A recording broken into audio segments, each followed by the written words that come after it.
25 डिसेंबर 1927 हा दिवस इतिहासात आपोआप आला नाही, तो जाणीवपूर्वक घडवला गेला। ह्या दिवशी डॉक्टर बाबासाहेब आंबेडकरांनी महाडमध्ये मनुस्मृती जाळली होती। मनुस्मृती हा केवळ ग्रंथ नव्हता, तर विषमतेला कायदेशीर रूप देणारं पुस्तक होतं। या ग्रंथात माणसाची किंमत जन्मावर ठरवली गेली, शूद्रांना शिक्षणाचा अधिकार नाकारला, स्त्रियांना स्वातंत्र्य नाकारलं गेलं आणि अन्यायाला धर्माचं संरक्षण दिलं गेलं।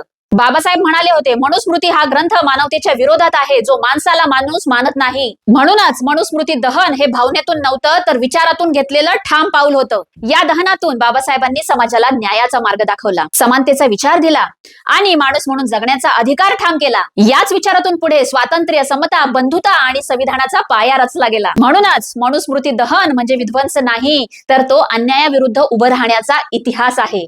आणि अशाच बाबासाहेबांनी केलेल्या अनेक कार्यांचा इतिहास जाणून घेण्यासाठी मला फॉलो करायला विसरू नका। आणि हो, अभिमानानं म्हणा, जय भीम।